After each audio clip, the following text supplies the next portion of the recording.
Hello folks, my name is Kushal Sonawat and I'm a founding engineer and tech lead at Future AGI.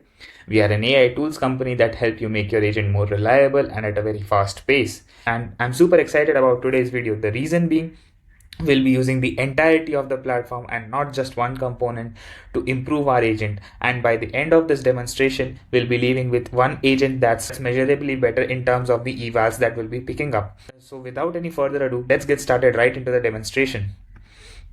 So the agent that we have picked for this demo is Ava. It's a portfolio analyst and has 6 different tool calls available at its disposal, LangGraph agent, and has a client book and market snapshot available to use. The version 1 of this agent is built in the similar way most of the companies do. It's built fast.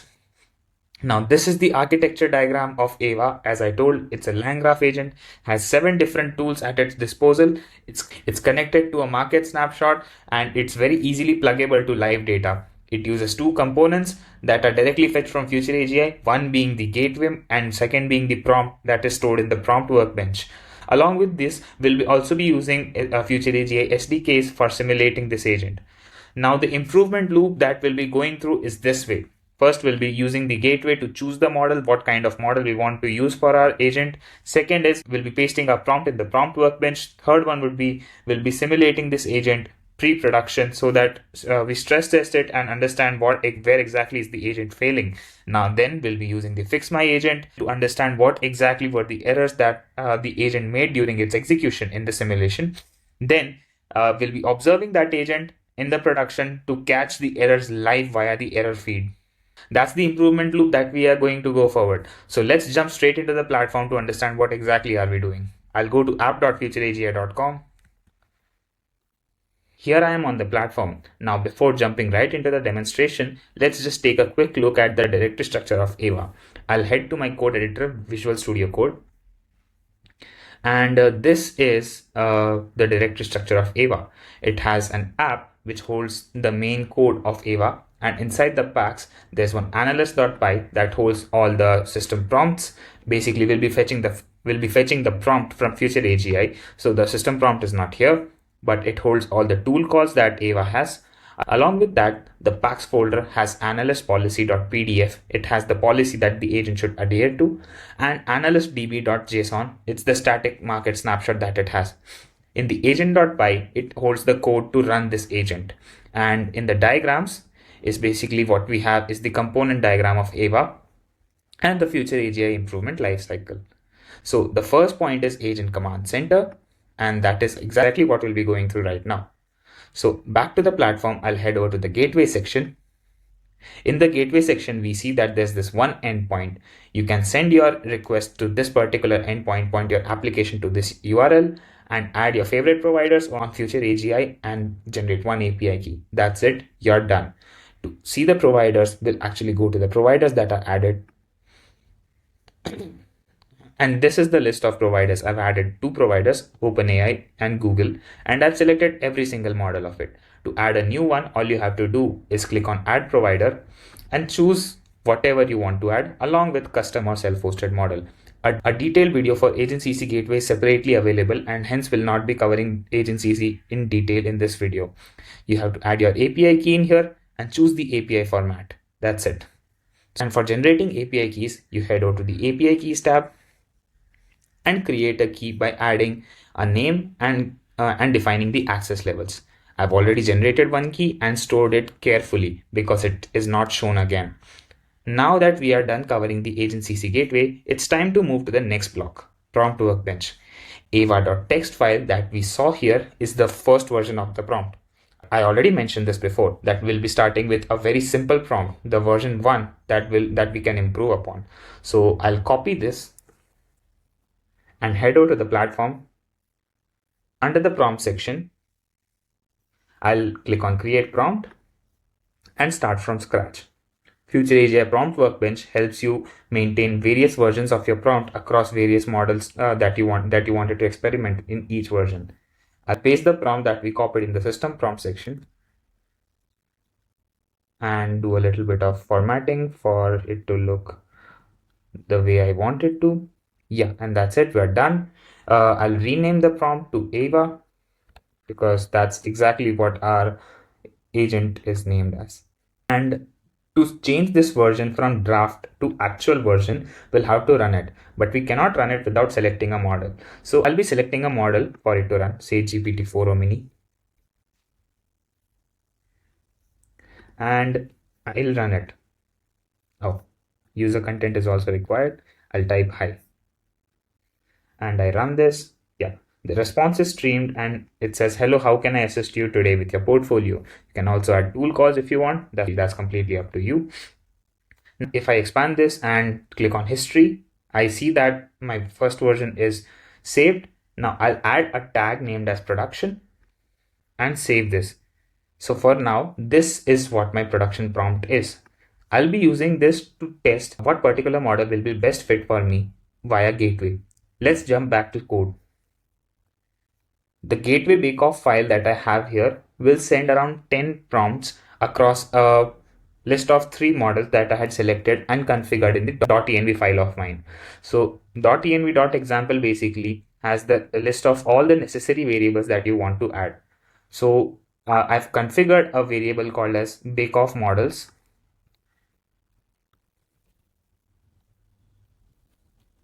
and have added 3 values to it: GPT-4o mini, GPT-4.1 mini, and Gemini 2.5 flash. So I'll save this, and I have added all my keys, the agent CC gateway key that I told you before, and that has been added. API key and secret key are something that I'll tell you where to retrieve from. The gateway base URL is going to be the one that we point our application to, and prompt template name is of course Ava, and the prompt label is production, the one that we assigned to it. So what I'm going to do now is run the gateway bakeoff.py file. So let me just open the readme and get the command for it. I'll open the markdown renderer.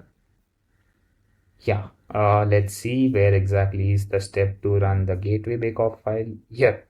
So I have the bake-off models already written in the env file. So all I have to do is use the Python version present in this virtual environment and run the bakeoff.py file. So I'll go hit enter. The analysis results, basically what exactly were the response time and all, will be stored as a cs.csv file for you to review at a later point in the artifacts folder basically. So I'm seeing that GPT-4o mini is running various prompts, is running various scenarios that were all like around 10 prompts that we had decided, and we'll be getting a comparison of all the 3 models at the end when all the prompts are done running. Great, the results are in. And if we will be comparing this against 2 major metrics, first is the cost and second is the latency. Latency wise, GPT-4o mini is the slowest. It has 2.5 seconds of average latency, and the fastest one is GPT 4.1 mini. However, the cheapest one is also GPT 4o mini. It has 8.48 10 raised to the power minus $5 as the cost. Gemini 2.5 flash isn't best in either of those two. So for this demo, let's go with GPT 4.1 mini. I've changed it to GPT 4.1 mini in my .env variable. That's completely fine. Now the time comes wherein we'll be setting up our instrumentation. So for that, we'll be sending one pre-flight trace to understand that if our tracing is working correctly. Now I'll click a bit above and say, okay, pre-flight trace is here. Same thing, we'll be running a different script with the Python present in this environment with a limit of 1. Right? And we'll hit on enter. Traces are flushed. So let's go ahead and check that.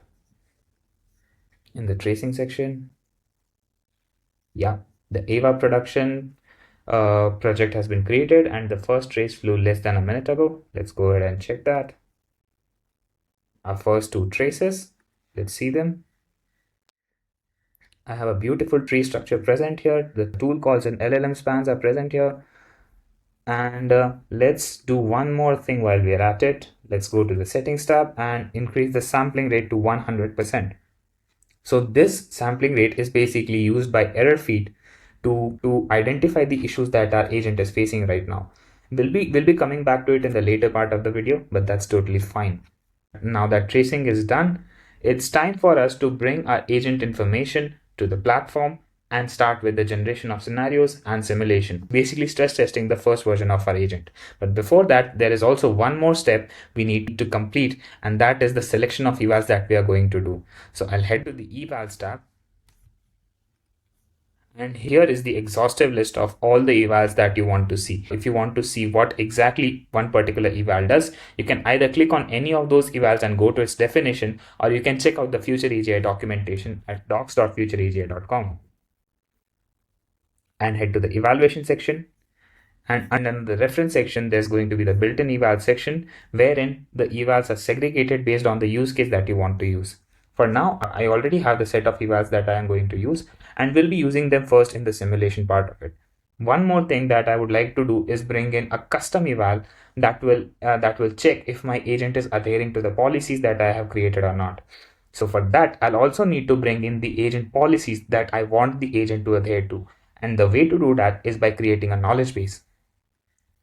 You can pass these knowledge bases to evaluations for enhancing the performance of the evals and stick more to the knowledge base that you are providing, the context that you're providing. So I'll click on create knowledge base and I'll drag in the files that are needed here. So in here, I've added two documents that I wanted the evals to refer to while evaluating. First is the analyst policy, the document that we saw during the tour of the code base. Second is the analyst client scenario. This is basically the list of the clients that I have in my database. So this will be helpful for us in scenario generation, where we ask the system to generate the scenarios with the names of the clients that we have. So I'll go ahead and name this policy as analyst policy and click on create. Since these are very small files and only two files are there, the creation should finish pretty quickly. And yeah, it's already completed. Now let's go ahead and use this knowledge base in our evals. I'll click on create evals to create the custom eval, and I'll call this eval as policy compliance.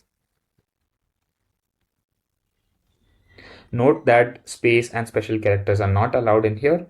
And for the prompt of this eval, I have already created a policy compliance criteria. I'll be copying this and pasting it here.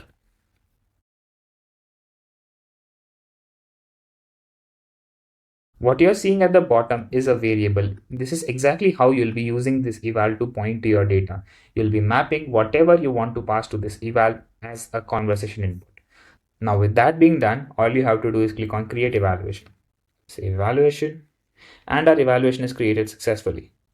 Now I'll go back to evals list, and now it's time to move to the simulate block of the video. Click on agent definition. Here we'll be bringing our agent's prompt to the platform. I'll be clicking on start agent testing, and the type of our agent is essentially chat agent, and we'll be running a chat simulation. The name of the agent, as we all know, is Ava. I'll click on next. The model that we are using is GPT 4.1 mini, and I'll click on next again. And the prompt chain is the one that we actually copied in the prompt section. I'll click on this and copy this prompt again and paste it here, and select the knowledge base here. The analyst policy commit message is just like Git. I'll type initial commit, spelling mistake, my bad. Click on create agent definition. The agent definition is created. You can also create multiple versions of it. We'll be seeing how, but now I'm being prompted to create scenarios, and that is exactly what I would like to do. The agent is already chosen. The number of scenarios is going to be 100 scenarios. Now the name is Ava July 30. This is the name of the scenario. There are multiple ways of creating scenarios, by importing from dataset, or you have an upload script, or you have a call or chat SOP. That's completely fine as well. But I'll be using the workflow builder of Future AGI to generate the scenarios for me. One more thing I'll add is I'll give the explicit instruction to stick to the database that's been provided to the agent via the knowledge base. Sounds good. Now I'll hit on create. The scenario is generating, and I'll resume when the scenario generation is complete. Generated scenario is complete. Let's go ahead and explore the scenario. I'll open this. What we are seeing here is that we have a prompt on the right side, scenario graph on the middle of the screen and the list of generated scenarios that we have over here to go over them one by one. You can edit any part of it that you want. So say for example, all you have to do is double click the situation block to edit the situation, the outcome, the conversation branch, or anything. The system prompt is also editable by clicking edit here. Let's explore the graph in a bit more depth. What you're seeing here is the number of possible flows, not the total number of scenarios. These indicate the possible number of flows, what are the direction that the agent can take. And you can go through them. And if you feel like that the agent missed any of those flows, it is completely possible for you to add those flows by yourself. All you have to do is drag a node here and connect these nodes like this, right? But for now, I'll be going ahead with the generated scenario. And the next step that comes is creating a run simulation. I'll click on run simulation and create my first simulation run. Let's name this simulation as simulating Ava and choose the agent definition. What this simulation will be doing is, because that's the whole point of generating scenarios, to test if your agent is performing well under unseen scenarios.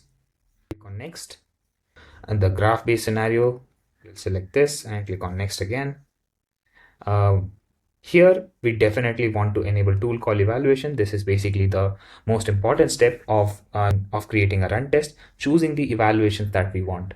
I'll click on add evaluations, and the first policy compliance eval that we created custom is available to add here, and we'll be adding that because that was the whole purpose of creating this eval. In the conversation, I'll choose the entire transcript. So just in case you're not familiar what exactly a variable means here, you can always look them up in the table. However, there are some variables that are runtime only, like the transcript. You don't know what the transcript will be for every run. So I'll click on add evaluation. I'll keep on adding more. So there are a set of simulation specific evals that are designed. So they go by the name starting with customer agent regex. So I'll search the customer agent, customer, let's say. Yeah, these are basically all the evals that we should add for simulation. It's the list of recommended evals for simulation specifically by Future AGI. I'll add each of them one by one. This is a percentage type eval, and the score that I'll consider as pass is like the agent should conform to the prompt at around 80%, at least 80%. And for the system prompt, let's see, the agent.description matches the field. So I'll be selecting agent.description. The conversation would be the transcript, and I'll click on add evaluation. So around here, I've added 12 different evaluations of customer agent type that are specifically tuned for simulation. I've also enabled the tool call evaluation. I'll click on next. Here is the summary of the entire choices we made for configuring our test. Now I'll click on run simulation. The boilerplate code to run chat simulation is present in front of us, and I have already wired up a chat simulation in our code base. So let's jump right into it. In the sim folder, we have this run simulation.py file. This test runner is an export of the fi.simulate SDK, and the API URL is api.futureagi.com. And this run test method, which is being invoked from the instance of test runner, takes an agent callback. This agent callback is where the agent is being called, and the tool calls and the responses are being sent using this. So now what I'm going to do is check on the simulation block and see that we can run the simulation using this path. If you have any other run test name, you can simply add this variable and that particular simulation will be run. Of course, to do that, you'll also need a pair of API key and secret, which you can generate from here in the keys tab. You have to add in your API key and the name of your API key, and that's it. Also, please make sure to store these API and secret key, as they will not be shown to you once again. I've stored them securely in my .env file. So now I'm going to go ahead and run this. just so that I can monitor my agent during the simulation also and get feedback from the error feed of it. I've also done one small tweak. I've also orchestrated my agent for simulation as well. So whatever turns the agent takes, whatever messages that the agent replies during the simulation will also be observed and will be created as a new project altogether. We'll see to it in 1 minute. Let's hit this. The run test ID is being fetched and the scenarios are being fetched in batches of 10. Let's go to the platform and see. Yeah, the total 100 chats are already started to run. Let's go to tracing. The AVA simulation live project is already created. I'll also increase the sampling rate for this to 100% so that error feed can take data from it and group the errors that it has into clusters. Let's go ahead and check this out.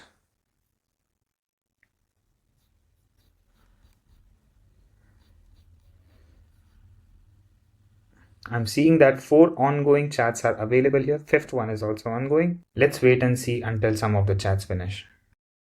Quick check-in on the run simulation. We are seeing that a lot of chats have completed and a few are there with low CSAT score. This gives an interesting insight that we should not completely rely on CSAT score. The reason being, the agent is obviously going to encounter a lot of different scenarios in production. A lot of them will not be relevant to it. So in that case, the customer will most likely walk away dissatisfied, hence the reason for low CSAT score. So the better metric would be to judge via the evaluations. And the evaluations for a lot of them are running and the tool calls are also getting evaluated. Based on the average evaluation number and the average tool call performance, we'll be able to make a decision on which direction to move forward with the agent's improvement. We'll do a quick check after some time on this run simulation again. Second check-in, around half of the calls have completed as we can see from here. To get an overview of how the agent is performing, let's check out the analytics tab. So as we can see, the worst area in which it is performing is it not being compliant to the policies. It is handling interruption very well and it is handling language very well. And the task completion is also fair. The worst two areas of performances are prompt conformance and policy compliance. Now let's head to the error feed tab. Since the traces are continuously flowing into the AVA live simulation project, over here, less than a minute ago was the last trace that came in. And the sampling rate, as we had already configured it to 100%, we should be seeing very rich data from the error feed. Yeah, as we can see, the last error that came was 2 seconds ago, and the severity of this issue is high. Hallucinated client David chat context from a simple greeting. And like if I sort this based on severity, I should be able to see, oh, there are some critical issues as well. It called tool with a missing parameter, that is the client ID. So error feed basically helps you analyze all the logs of your agent that you're getting in the observe section.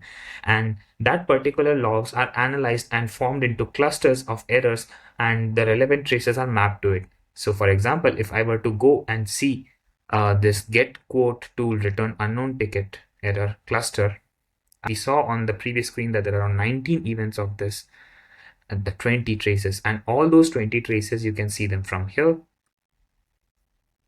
this particular trace. Of course, if you analyze this cluster, if you debug this cluster, it will give you a very rich analysis of what exactly happened and what should be the ideal fix for it. So for now, I'm going to acknowledge this issue. Yes, and yeah, that's one more part of it. You can use this as this is basically a triage only. And I'll click on debug this cluster. And the number of traces that we are getting is increasing, which means that this is a very repeated issue, that means. And it's listing all the scan issues and then it's reading the traces. Let's head back to the simulation screen and see what exactly has happened until now. Here we are.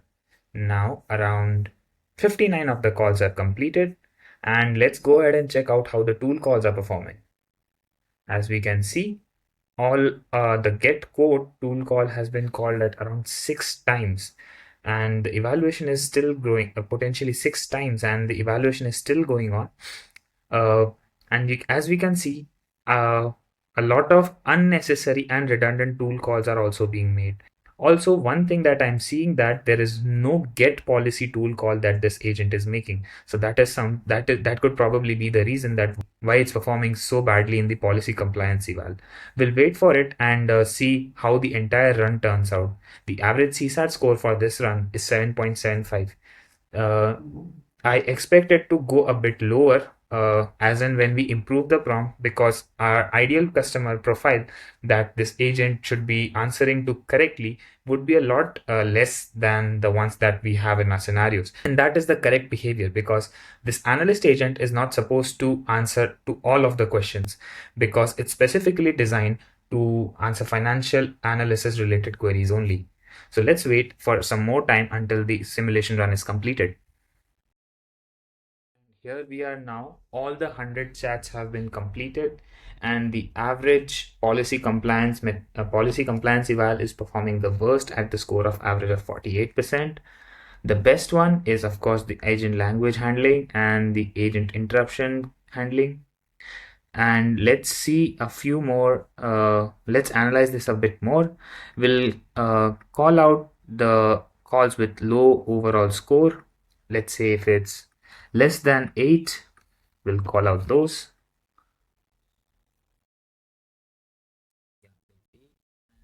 Let's go ahead and check out the first one itself.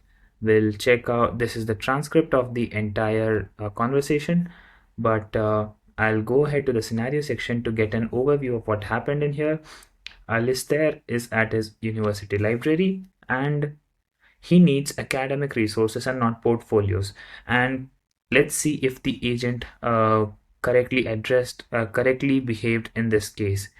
That's correct. I don't have access to public facing research papers or document on cryptocurrency regulation. So this was the correct response that the agent actually gave. But since it was not according to the user's request, the CSAT score turned out to be low. Hence, we can really expect that relying on CSAT score alone is not a very good metric to determine how our agent is performing. But now that all the evaluations have been completed, we can run Fix My Agent to understand the underlying issues. So I'll click on Fix My Agent, and it started to dig for issues. We'll wait for some time until it has shown up all of the issues. The results from Fix My Agent are in. The summary is here, and there are 7 actionable suggestions when it comes to the prompt level. When it comes to the infrastructure based suggestions, there are 3 of them. And there are 3 branch level, and there are 3 agent level, and 4 branch level solutions. So based on this, we can go ahead and edit our prompt or the architecture accordingly. So let me just go ahead and do that. So I'm back here at the prompt workbench with our first version of prompt. That's what we wrote in the initial run. So what I'm going to do is simply change this to a more detailed prompt. So this time we are giving it a lot more instruction, a lot more stricter prompt, defining how will it work, how will it speak. And for one more part, since the policy compliance eval was performing the lowest, I specifically added the get policy tool in its mention. And let's go ahead and run this. So let me change the model to GPT 4.1 mini as well. And I'll run this prompt. Again, the same reply because the user prompt was high. And let's make this version as the production one. I'll keep this as production, and we'll say that, okay, this is a suggestion from Fix My Agent. And the production label got moved here. That's fine. That's correct. And the next thing would be, let's have our evals get a bit more smarter this time. We'll go back to the run test window. And here, what I'm going to do in the evals, I'm going to, in the policy compliance simulation part, edit that and click on this plus button. As a knowledge base, I'm going to attach the analyst policy. And this is exactly what we'll be using for our evaluation. So I'm going to update this. Let's check this one more time. Yeah, the knowledge base is attached. I'm going to do the same for rest of the prompt. Let me just go ahead and do that. I've added knowledge base as a connector to each of the evals, and the evals are now ready to be used in the next simulation run. Meanwhile, let's go and check out error feed once again and see how many more critical issues are spun up. I'll order it based on severity. Oh, so we have around 3 or more critical issues. Let's go and check the one that we actually added for debugging. We acknowledge this one and see the analysis for this cluster is up and the fix is also up. So we can use this again to improve our prompt, but we'll be doing that after we do a rerun of our simulation run. So let's go back and trigger a new simulation from our terminal. By the way, the architectural changes are also here. I'll explain what I did exactly here. So as per the FMA infra suggestions, I've added a LLM timeout of 30 and given one max retry only. And the echo fallback would be when the agent actually starts repeating itself. Then it would basically look for a previous message and see if it is repeating the exact same one. And then it will go to the echo fallback and move forward with the reply. So yeah, that's it. And with these edits in the place, let's go ahead and run the second part of the simulation. By the way, since we already moved the label of production from version 1 to version 2, rerunning the simulation we won't be requiring to change the version of prompt in somewhere else because we were fetching based on labels. So I'll run this once again. And the run test has started. The batches of scenarios are being fetched. Let's go ahead and check the user interface. Yes, the run simulation has started.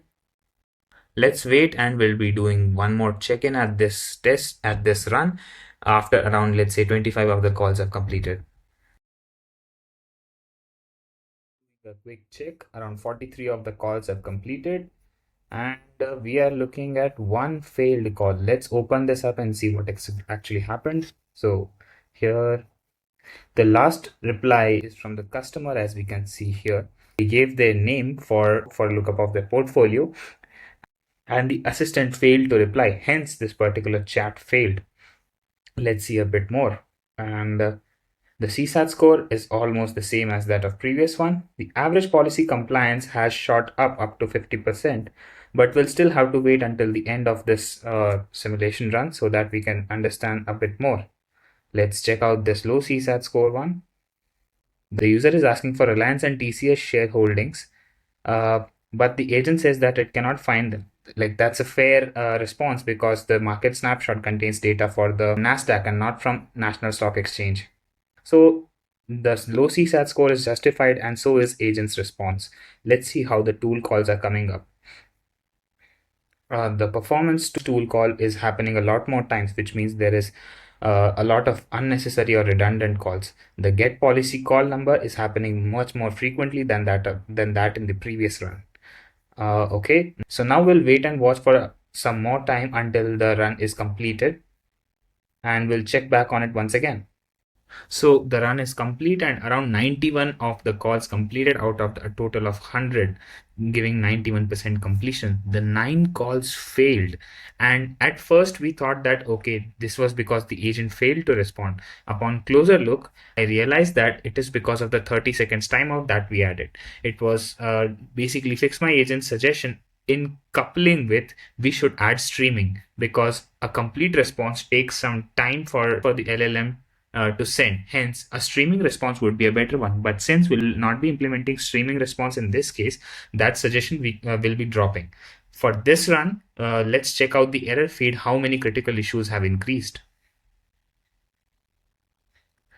Ordering by severity. Yeah, and now we have a whole page of critical issues. Let me just go to them one by one. Around 8 events are present in the orchestration layer that are critical to be fixed. So I'll go ahead and debug this particular cluster. And based on the suggestions of this particular cluster, I'll be implementing the changes in the architecture as well as the prompt, and I'll show you what exactly were the changes that I've implemented. Then we can go ahead and understand what the third run would be. But before that, let's analyze our second run also. In our second run, average policy compliance jumped from 48 to 53%. Not a very major jump, but yeah, it did improve a bit. Next, what if I were to see the get quote call was called around 10 times by one chat execution, which means a lot of redundant calls are still being made. We'll need to fix that as well. In the analytics, policy compliance increased a bit. The language handling and interruption are still one of the highest scoring one with approximately 100% eval score. The task completion has also increased to 96%. The customer agent prompt conformance stayed almost the same with a difference of 3%, and the critical issues have also come up, and we can also go ahead and run the fix my agent part of it.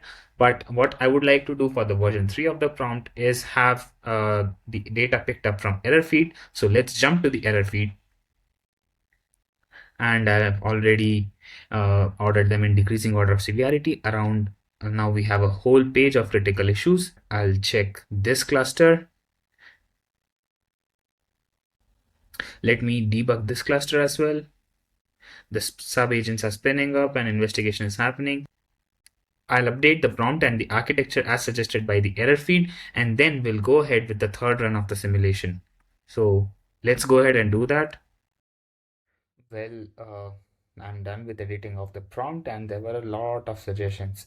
Of course, we saw that many clusters, so there are going to be a lot of changes, and this is going to be my updated prompt. I am defining what AVA is, how will AVA work, and how exactly will it speak. A lot more stricter prompt based on how exactly the portfolio tool call will be called, how exactly the policy will be called, and what exactly should it respond to. Now I have a version 3 draft that contains suggestions from error feed as well. So let's go ahead and run this to save a version of it. And how can I assist you with your portfolio today? Brilliant. Let's go to history and change this to production, and along with the tag of error feed, so that we have an idea of what particular version of prompt, where did it get its all the suggestions from. Now, since we already switched the production tag to version 3, we are going to be able to run the version 3 directly without doing any change in the version. Along with that, there were also many architectural level changes that the error feed suggested. First one would be adding note to almost each of the tool calls. So I've added notes to each of the tool calls. There's this compute metric tool call, there's get code tool call, get allocation, portfolio. All these have been added with one note. In the agent.py, the fallback is from the previous edit, and over here we are adding up the entire history. We are rebuilding the entire history of from the platform transcript, and we are checking if the history matches. And there are also some changes in the agent callback. We are limiting the number of tool calls that it's doing, and that's it, I think, from all the architectural changes. So I can't really wait to go ahead and see what is the result of the third simulation. So let's go ahead and hit this. I've hit this. Yeah, one more thing to note, I've also dropped the 30-second timeout, because the reason being that a lot of the calls were failing because of the timeout, and since we did not want to stream, we have dropped the suggestion of adding a timeout. Let's head back to the simulation. Yeah, the simulation has started. 17 of the chat turns were already done, so it's moving pretty fast. I'm hoping to see some very interesting numbers this time. So let's wait and do a check-in one more time at once a few of the chats have completed. Simulation run is now finally complete, and as we can see, the average CSAT score has dropped to 6.57, but the compliance eval shot up to 69% approximately. The rest of this could be a result of a lot of more components. Say, for example, defining a lot more things clearly in the policy. If no option is available to the agent, escalation to human agent would be a valid choice in most of the cases. So that could be considered as pass. And by tweaking a lot more different components, we can achieve a very high score of the evals. Now, if I check the analytics tab, the coverage area is a lot more than it was before. Now, if I were to go ahead and Click fix my agent once more, we'll get all the suggestions, we'll get different suggestions this time for fixing various components. And I wrote all the prompts by myself, but just in case you want an optimized prompt for yourself, then let me just show you how we can get to that. In the first run, we actually had fix my agent run. So this result should still be there. And what you're going to do is optimize my agent. Write your optimization name depending on the optimizer. So I prefer using the GEPA optimizer with, let's say, I'll name it as GEPA only. And the same model, GPT 4.1 mini. Yeah. Since the max metric calls is 40, this is basically the recommended parameters have already been pre-filled for you. And if you have some another different optimization objective, you can write them here as well. And you can start optimizing your agent. So what this does is goes through various optimization steps and along various trials and iterations, and then gives you one optimized prompt on the version that you actually gave it. So you can simply go ahead and copy it, and you'll see better results automatically. Yeah, this will take a while to run, so I'll not wait for that. I'll go ahead to explain you further components on how you can tune your evals to give you the result that exactly you want. How do you want what parameters that you want to evaluate upon. So I'll head over to the evals tab. This policy compliance eval, I'll click it. You can have ground truth or feedback as well. How do you add feedback is by going to the usage tab and see if any of these passed or failed evals do not sit well with your judgment. You simply click on it and say add feedback. Once you are here, you choose the right value along with an explanation and a suitable action if you want to retune it or retune and recalculate it. These feedbacks are stored and can be viewed anytime in this tab.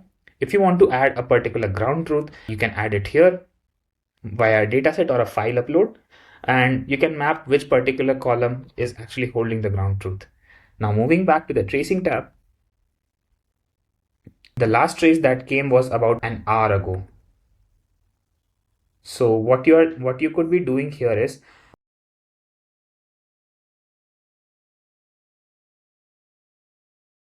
you can either annotate it directly from here, or you can go to the annotations and create a new annotation queue. In this, you'll be able to import traces of your choice along with a particular filter and annotate them manually. If you want to export them, you can export those annotated traces and use them as feedback as well. So yeah, folks, that's it for this demonstration. We'll take a quick look at what we saw.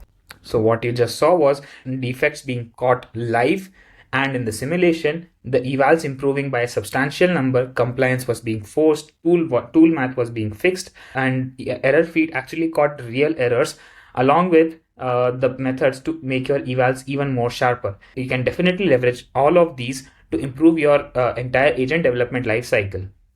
Thank you everyone. Thanks for watching. I'm Kushal Sonawat from Future AGI. Bye bye.